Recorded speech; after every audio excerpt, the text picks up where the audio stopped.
Oh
की कथा में हम लोग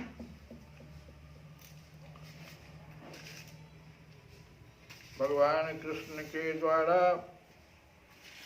मनुष्य का क्या कर्तव्य होना चाहिए और अगर वह कर्तव्य पालन नहीं कर पाता है और कर्म के द्वारा जो कुछ भी प्राप्त होता है उसे अगर वह स्वतः भोगता है तो चोर है। ऐसा भगवान ने इस श्लोक में स्पष्ट शब्दों में कहा कि भुंगते यह माने जो मनुष्य स्वयं ही उसका यह भुंगते उपभोग करता है सह वह अस्तेन एवं वह चोर ही है। स्पष्ट चोर कह रहे हैं। तो इसमें कर्तव्य संबंधी विशेष बात कल तो हम लोग कुछ इस श्लोक के बारे में चर्चा किए थे। अब हिंदू संस्कृति का एकमात्र उद्देश्य मनुष्य का कल्याण करना है और इसी उद्देश्य से देखो एक बहुत अच्छी बात हम लोग सुख सुधा सागर में लोकों की चर्चा किए थे।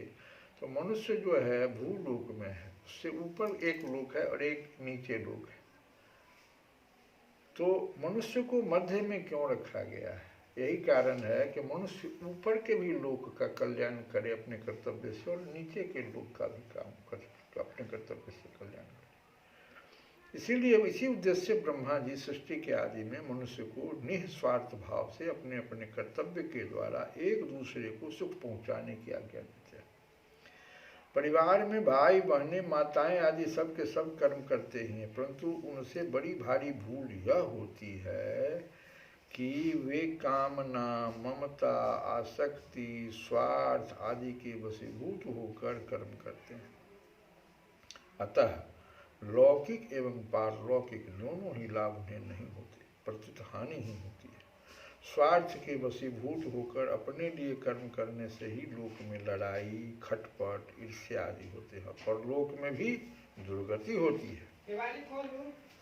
दूसरों की सेवा करके बदले में कुछ भी चाहने से वस्तुओं और व्यक्तियों के साथ मनुष्य का संबंध जुड़ जाता है। किसी भी कर्म के साथ स्वार्थ का संबंध जोड़ लेने से वह कर्म तुच्छ और बंधनकारक हो जाता है। स्वार्थी मनुष्य को संसार में कोई अच्छा नहीं करता, चाहने वाले को कोई अधिक देना नहीं चाहता। प्रायः ऐसा देखा जाता है कि घर में भी रागी तथा भोगी व्यक्ति से वस्तुएं छिपाई जाती हैं। इसके विपरीत हमारे पास जितनी समझ समय सामर्थ्य और सामग्री है उतने से ही हम दूसरों की सेवा करें तो उससे कल्याण तो होता ही है। इसके सिवाय वस्तु आराम मान बड़ाई आदर सत्कार आदि न चाहने पर भी पाप प्राप्त होने लगता है, परंतु कर्मयोगी में मान बड़ाई आदि की इच्छा नहीं होती, क्योंकि इनकी इच्छा और सुख भोग ही बंधनकारक होता है। अब है क्या कि मुझे सुख कैसे मिले, केवल इसी चाहना के कारण मनुष्य कर्तव्यच्युत और पतित हो जाता है। मुझे सुख कैसे मिले, दूसरे को सुख कैसे मिले, अगर यह चाह हो जाए, ऐसा भाव होना ही सिर्फ घर में माता पिता भाई बहन स्त्री पुत्र आदि जितने व्यक्ति हैं उन सभी को एक दूसरे के हित की बात सोचनी चाहिए। प्रायः सेवा करने वाले से एक भूल हो जाती है कि वह मैं क्या भूल है, मैं सेवा करता हूँ, कि मैं का अभिमान, मैं वस्तुएं देता हूँ, ऐसा मानकर झूठा अभिमान कर बैठता है। वस्तुतः सेवा करने वाला व्यक्ति सेव्य की वस्तु ही सेव्य को देता है। जैसे अब इसका बड़ा बढ़िया उदाहरण है माँ का दूध, उसके अपने लिए न होकर बच्चे के लिए ही यही हुआ, सेव्य की वस्तु दूध सेव्य को देता है, बच्चा को देता है, अपने लिए नहीं। माँ अपने लिए नहीं उस दूध को यूज करता है। ऐसे ही मनुष्य के पास जितनी भी सामग्री है वह उसके अपने लिए न होकर दूसरों के लिए ही। अतः मनुष्य को प्राप्त सामग्री में ममता करने अर्थात उसे अपनी और अपने लिए मानने का अधिकार नहीं है। ममता करने पर भी प्राप्त सामग्री तो सदा रहेगी ही, रहेगी नहीं, केवल ममता रूप बंधन रह जाएगा। इसी कारण भगवान कहते हैं कि वस्तुओं को अपनी मानकर स्वयं उनका भोग करने वाला मनुष्य चोर ही है। अब देखो, देवता है, ऋषि है, पितर है, पशु पक्षी वृक्ष लता आदि सभी का स्वभाव क्या है? परोपकार करना। मनुष्य सदा इनसे सहयोग पाने के कारण इनका ऋणी है।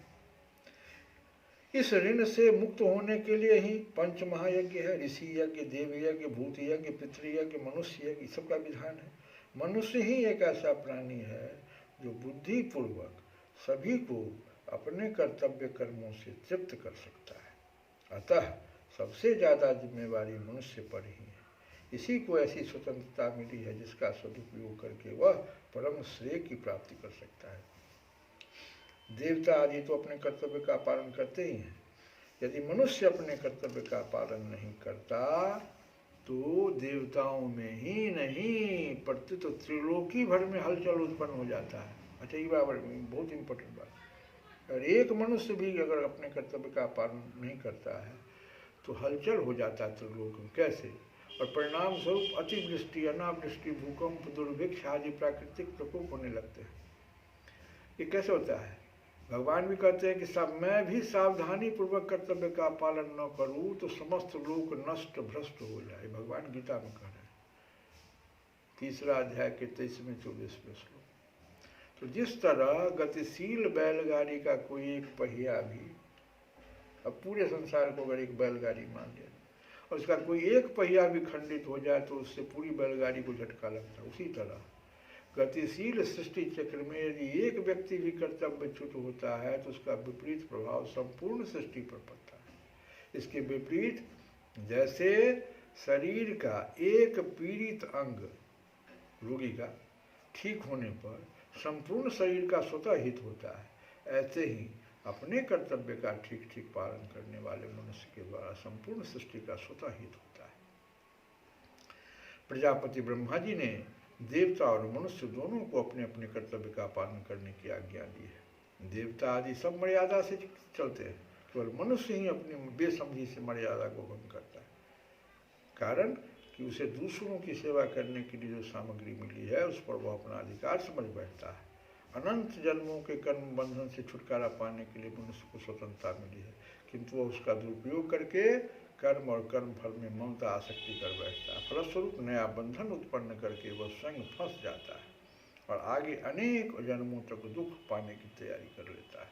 अतः मनुष्य को चाहिए उसे जो कुछ सामग्री मिली है उससे वह त्रिलोकी की सेवा करे, अर्थात उस सामग्री को भगवान, देवता, ऋषि, पितर, मनुष्य आदि समस्त प्राणियों की सेवा में लगा दे। जिनका जीवन परोपकार के लिए ही समर्पित है, ऐसे पशु, पक्षी, कीट, पतंग, वृक्ष, लता आदि सभी साधारण प्राणियों के भी जीवन निर्वाह का जब प्रबंध हो जाता है, अब ये सब जितने हैं पशु, पक्षी, कीट, पतंग, वृक्ष, लता आदि, ये सब देखो साधारण, इनका भी जीवन निर्वाह का जब प्रबंध हो जाता है तब शरीर सहित मिली हुई सब सामग्री को प्राणियों के हित में व्यय करने वाले मनुष्य के जीवन निर्वाह का प्रबंध न हो यह कैसे संभव है? बहुत भारी प्रश्न, ये समझ की कमी है। सबका पालन करने वाले भगवान की असीम कृपा से जीवन निर्वाह की सामग्री समस्त प्राणियों को समान रूप से मिली हुई है। इसका प्रत्यक्ष उदाहरण सबके सामने है। माता के शरीर में जहाँ रक्त ही रक्त रहता है वहाँ भी बच्चे के जीवन निर्वाह के लिए मीठा और पुष्टिकर दूध स्वतः पैदा हो जाता है। अतः चाहे प्रारब्ध से मानो चाहे भगवत कृपा से, मनुष्य के जीवन निर्वाह की सामग्री उसको मिलती ही है। इसमें संदेह, चिंता, शोक एवं विचार होना ही नहीं चाहिए। भगवान के राज्य में जब पापी से पापी एवं नास्तिक से नास्तिक पुरुष का भी जीवन निर्वाह होता है तब कर्मयोगी के जीवन निर्वाह में क्या बाधा आ सकती है? अतः यह प्रश्न उठाना ही भूल है। तो इस प्रकार से हम लोग कर्तव्य के प्रति, आज महाशिवरात्रि का व्रत भी है, भोले बाबा का एक भजन गाएं हम लोग कि सांब सदा शिव शंभो शंकर शरणम तव चरण युगम। सांब सदा शिव शंभो शंकर शरणम में तव चरण युगम। शंकराचार्य जी के द्वारा यह है। ईश गिरीश नरेश परेश महेश बिलेश भूषण भो शंभ सदा शिव शंभो शंकर शरणं मैं तव चरण युगम उभयादिव्य सुमंगल विग्रया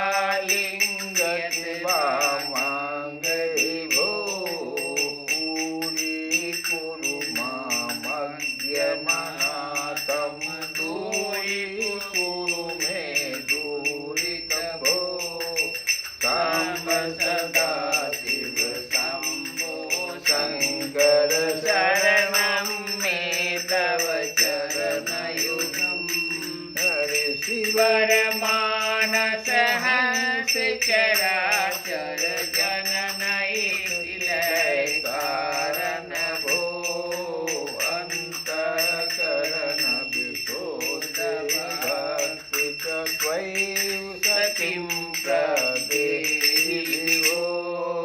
साम्ब सदा शिव शंभो शंकर शरणं मे तव चरण करुणावरुणालय मदिदास उदास स्तौतितनाहि भो जय कैलास निवास प्रमास गणाधिक भो सुराधिक भो शंभ सदा शिव शंभो शंकर शरणं मे तव धनु तक झंकिनु धनु तक किक तक शब्दै नटि महानट भो धर्म स्थापन दत्तयज्ञ पुरोदत्तयज्ञ शिक्षक भो साम्ब सदा शिव शंभो शंकर शरणं मे तव बलम आरोग्यम चायुस्तदूर्णम उचितं चिरम प्रदेवि भो सर्वदेव सर्वोत्तम सर्व दुरवृत गर्वहरण भो साम्ब सदा शिव शंभो शंकर शरणं मे तव चरण भगवान भार्गवया प्रभूत प्रभूत भूषितांग विभो सदृपुखड्डु विखड विकार हर कनमुख जनक विभो साम्ब सदा शिव शंभो शंकर शरणं मे तव चरण युगम ज्ञानमनंत ब्रह्मेत्य लक्षणालक्षेत भो हा हा हू मुख सु